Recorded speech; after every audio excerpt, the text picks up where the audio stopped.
వందే మాత్రం. నేను మీ journalist Navata. Welcome to our political.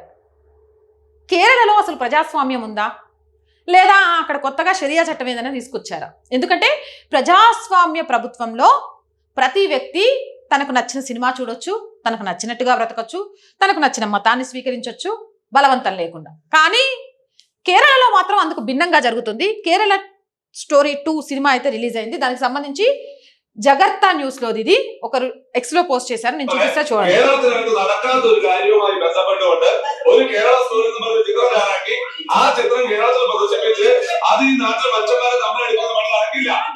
അതുകൊണ്ട് ഒരു കാര്യവുമില്ല. അങ്ങനെ നിങ്ങളെ പോലുള്ള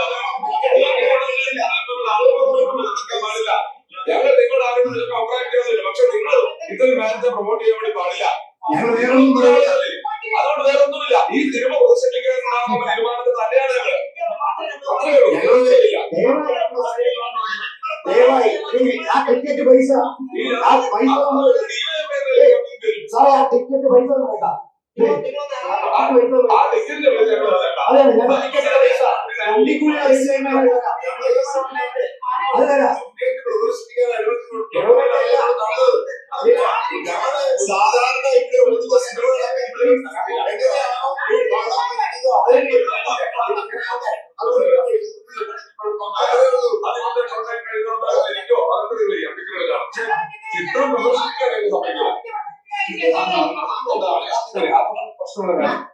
Right. The amazing organization DYFI is forcing people who came to watch Kerala Story 2 at the Kottayam Anasavara Theatre to take back their ticket money and get out.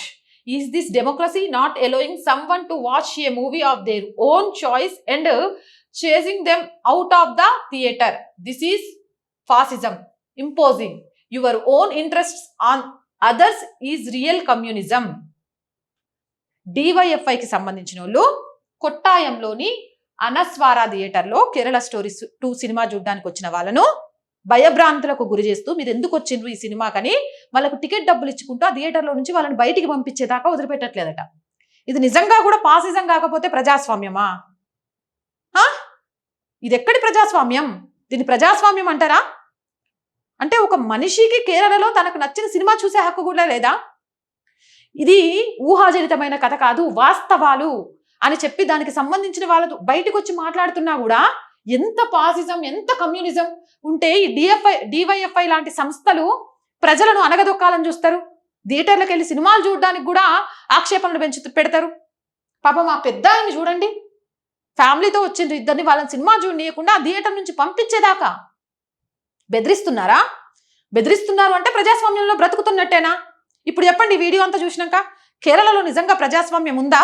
Kerala ప్రభుత్వం ఇలాంటివి జరుగుతుంటే ఏం చేస్తుంది? కళ్ళు మూసుకుందా? లేకపోతే మేము కోరుకునేది కూడా ఇదే అనుకుంటూ ఉందా? మీ అభిప్రాయం ఏంటి? కామెంట్ సెక్షన్లో పెట్టండి. అండ్ ఈ వీడియో చూస్తున్న ప్రతి ఒక్కరికి రోజు చెప్పేదండి, our group of channels, our voice, our political, our Samskriti 3 మన ఛానల్సే. So please subscribe our channels. Content బాగుంది అనిపిస్తే లైక్ చేయండి, షేర్ చేయండి. ఆర్థికంగా ఆర్ వాయిస్ కి సహాయం అందించాలి అనుకుంటే సబ్స్క్రిప్షన్ పక్కనే జాయిన్ అనే బటన్ ఉంది. 1 to 5 లెవెల్స్ ఉన్నాయి. ఏదో ఒక లెవెల్లో సపోర్ట్ చేయండి. లేదా స్క్రీన్ మీద గూగుల్ పే, ఫోన్ పేతో పాటు అకౌంట్ డీటెయిల్స్ ఉన్నాయి. మీకు తోచిన సహాయాన్ని అందించండి. వ్యాపార ప్రకటనల కోసం 8328500576 నెంబర్ని సంప్రదించండి. జై హింద్, జై భారత్.